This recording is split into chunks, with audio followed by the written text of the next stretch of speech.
Hello friends, welcome back to another video. तो फिर से आपका स्वागत है आपका अपना YouTube channel Arun sir GS में।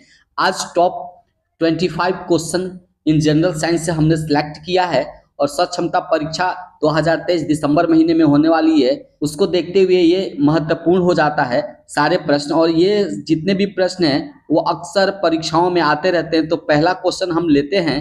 तो पहला क्वेश्चन कहता है कि सौर सेल सौर ऊर्जा को किस ऊर्जा में रूपांतरित करता है। सौर सेल का मतलब होता है जो सन से जो लाइट आती है वह जो ऊर्जा होती है वह सौर ऊर्जा होती है और वह कन्वर्ट कर देती है विद्युत ऊर्जा में। तो option number A is correct answer. सौर ऊर्जा जो होती है वह विद्युत ऊर्जा में कन्वर्ट कर देता है सौर सेल। तो यहाँ पर अगले क्वेश्चन की ओर चलते हैं। तो अगला क्वेश्चन है कि ज्योति तीव्रता का मात्रक क्या है। तो ज्योति तीव्रता का मात्रक option number B is correct answer candela. तो कैंडेला जो होता है ज्योति तीव्रता का मात्रक होता है। न्यूटन जो है वह बल का मात्रक होता है। तो इस प्रकार से ज्योति तीव्रता जो कैंडेला होता है कुल 7 मूल मात्रक होते हैं। मूल मात्रक की बात कर लिया जाए तो उसमें से ये जो है कैंडेला वो भी जो है मूल मात्रक में ही आता है। नेक्स्ट क्वेश्चन की ओर चलते हैं। तो निम्न में से किसका उपयोग खाना बनाने के लिए ईंधन के रूप में किया जाता है। तो खाना बनाने के लिए ईंधन के रूप में कौन कौन से प्रयोग किए जाते हैं। एलपीजी, लिक्विड पेट्रोलियम गैस सब घरों में पाया जाता है। बायोगैस इसका भी उपयोग खाना बनाने में किया जाता है। कोयला का भी उपयोग किया जाता है। लेकिन सीएनजी जो गैस है ये जो है करेक्ट आंसर हुआ सी, इसका उपयोग खाना बनाने में नहीं किया जाता है। यह व्हीकल को चलाने में, छोटे छोटे व्हीकल या बड़े व्हीकल जो होते हैं उसको चलाने में सीएनजी गैस का प्रयोग किया जाता है। अगला क्वेश्चन कहता है कि दाब का मात्रक क्या है। तो दाब का मात्रक देखिए डाइन, जूल, वाट, पास्कल।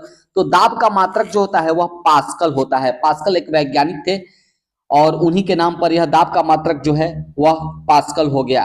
तो pascal D is correct answer. दाब का मात्रक पास्कल होता है।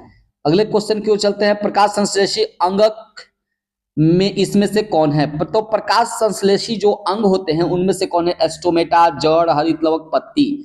तो देखिए पत्ती जो होता है, पत्ती में एस्टोमेटा होता है, हरित लवक दोनों होते हैं। लेकिन जो प्रकाश संश्लेषण में महत्वपूर्ण जो भूमिका निभाता है वह हरित लवक होता है। तो option number C is correct answer. हरित लवक के कारण ही प्रकाश संश्लेषण की क्रिया होती है।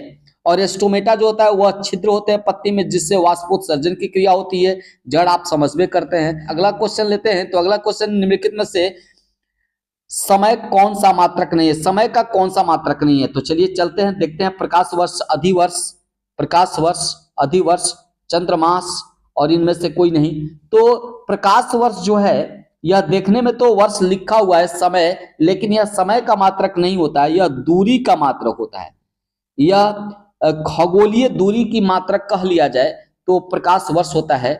कोई भी अंतरिक्ष में यदि कोई तारा है और तारे से प्रकाश पृथ्वी तक आने में जितना समय लगता है उसको प्रकाश वर्ष में व्यक्त किया जाता है। यदि वह एक वर्ष में वह प्रकाश पृथ्वी पर आती है तो उसका 1 वर्ष प्रकाश दूरी हो गया। तो इस प्रकार से प्रकाश वर्ष जो होता है बड़ी दूरी का इकाई होता है। नेक्स्ट क्वेश्चन क्यों चलते हैं। तो कार्य का मात्रक क्या होता है। वाट, वाट शक्ति का मात्रक होता है। जूल, ये जूल जो है करेक्ट आंसर है बी। कार्य का मात्रक जो होता है वह जूल होता है।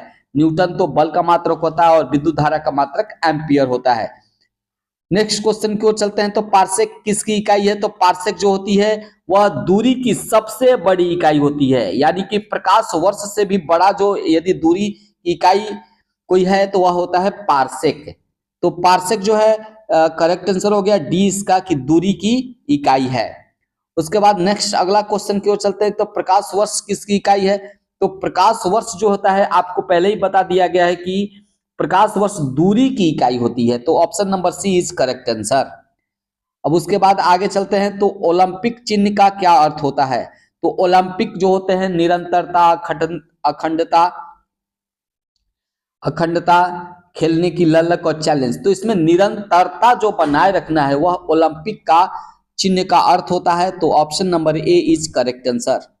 उसके बाद नेक्स्ट अगला चलते हैं। तो खाद्य ऊर्जा को हम किस इकाई के रूप में मापते हैं। तो जूल में, कैलोरी में, ऑर्ग में और इनमें से कोई नहीं। तो यहाँ देखिए कैलोरी जो है, कैलोरी वह कोई भी चीज हम खाना खाते हैं तो उसको कैलोरी में मापा जाता है कि हमने कितना कैलोरी भोजन ग्रहण किया। तो उसमें जो है ना खाद्य ऊर्जा का ऑप्शन नंबर बी कैलोरी जो होगा वह करेक्ट आंसर होगा। नेक्स्ट क्वेश्चन की ओर चलते हैं। तो फोटो वोल्टेइक सेल में संदर्भ में निम्न में से कौन सी बात गलत है? तो फोटोवोल्टेइक सेल कह रहा है तो यह प्रकाश ऊर्जा को विद्युत ऊर्जा में रूपांतरित संग्रहित करता है या विद्युत ऊर्जा को प्रकाश ऊर्जा में करता है। यह एक सौर सेल जैसा एक नाम है या इंफ्रारेड डिटेक्टर के रूप में इस्तेमाल किया जाता है। तो यहाँ ऑप्शन नंबर बी देखिए, यह विद्युत ऊर्जा को प्रकाश ऊर्जा में परिवर्तित करता है। तो यह जो ऑप्शन है option number B is correct answer.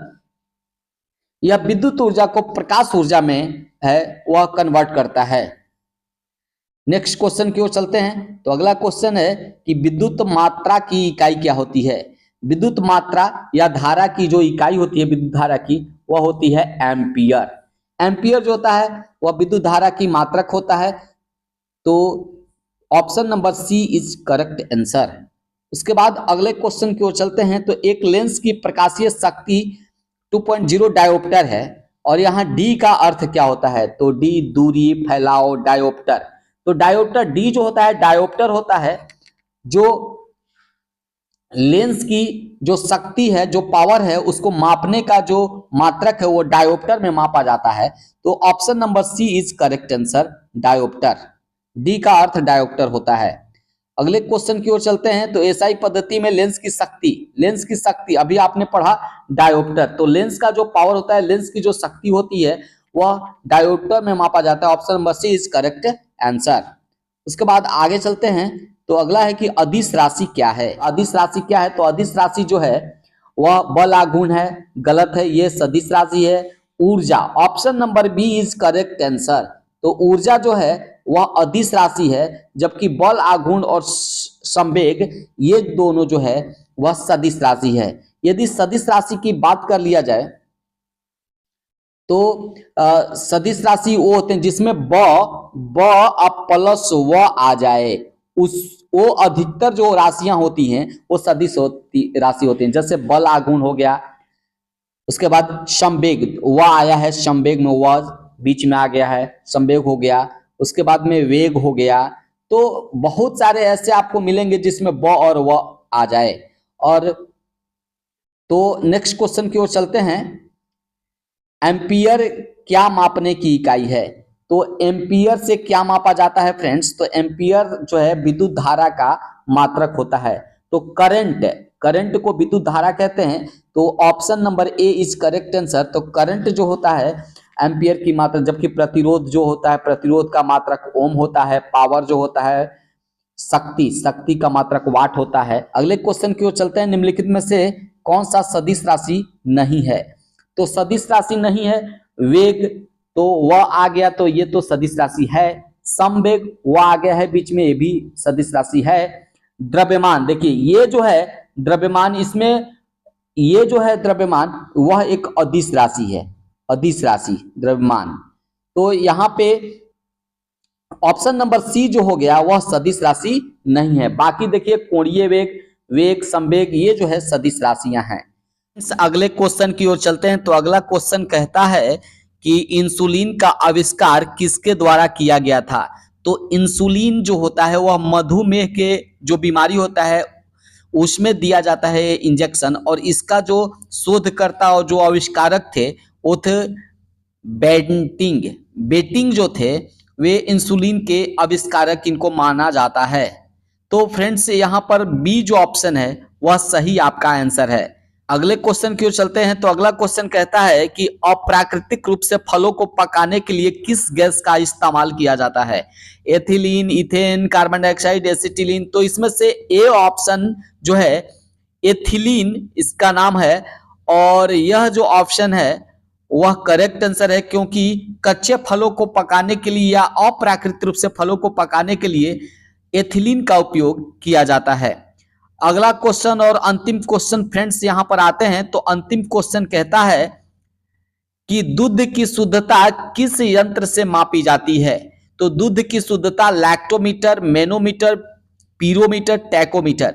तो यहां ऑप्शन नंबर ए जो है लैक्टोमीटर, इससे दूध की शुद्धता मापी जाती है। तो option number A is correct answer. इस तरीके से आज आपको टॉप 20 क्वेश्चन हमने जनरल साइंस में जो परीक्षा की दृष्टि से सबसे महत्वपूर्ण है उसको बताया। आई थिंक वीडियो अच्छा लगे तो लाइक करें और चैनल पर नए हैं तो चैनल को जरूर सब्सक्राइब कर बेल को प्रेस कर दें ताकि सबसे पहले नोटिफिकेशन आपके पास पहुंचे। आज बस इतना ही, कल फिर एक नए वीडियो के साथ आपके पास उपस्थित होंगे। तब तक के लिए जय हिंद, धन्यवाद।